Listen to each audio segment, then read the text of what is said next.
You have a go to proceed with terminal count and launch of Artemis I. Or go for launch. Go for launch. And weather is go for launch. For the Artemis generation, this is for you. At this time, I give you a go to resume count and launch Artemis I. Core stage engine start. 3, 2, 1. Boosters in ignition. And liftoff of Artemis I.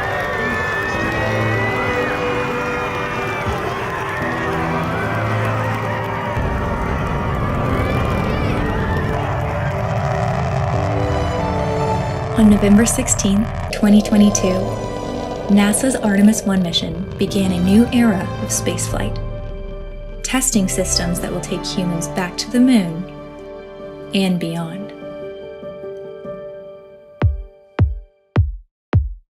The Space Launch System built for Artemis I is the most powerful rocket in the world. Just how big is it? The Artemis rocket system reaches a height of 322 feet. That's taller than the Statue of Liberty, and it weighs an astounding 5.75 million pounds. That's like launching the weight of 450 elephants into space. It takes a powerful system of engines and boosters to get this massive rocket into the air and to propel the Orion capsule all the way to the moon. 2 solid rocket boosters burn about 6 tons of solid propellant each second to help lift the rocket off the launch pad. Assisting the boosters are 4 engines at the base of the core stage, which burn up more than 1,500 gallons of liquid propellant each second. Above the core stage is the Orion spacecraft.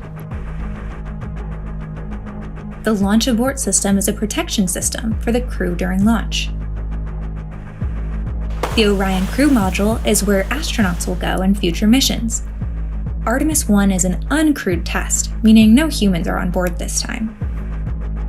The service module contains Orion's propulsion system, a single engine that will provide the spacecraft almost 25,000 pounds of thrust as it sends the spacecraft to the moon.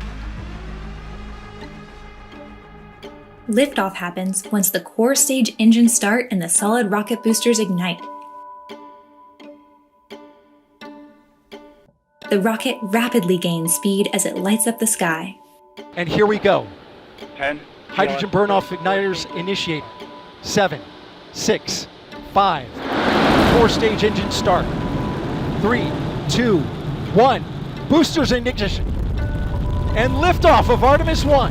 We rise together back to the moon and beyond.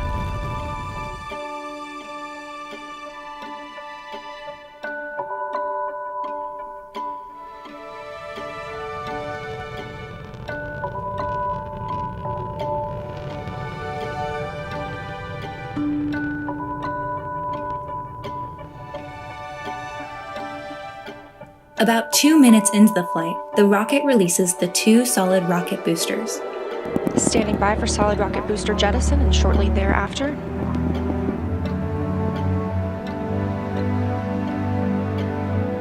Their job is complete.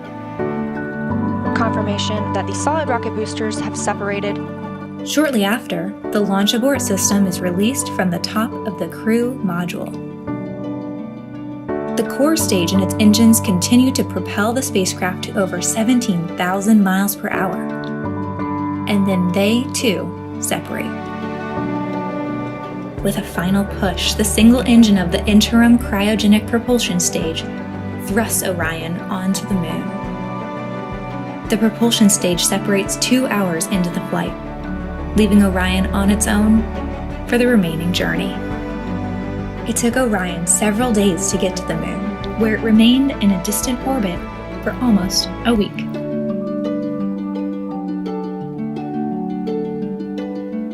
Then the spacecraft began its long journey home to Earth, where it faces the final test of the mission, re-entering Earth's atmosphere.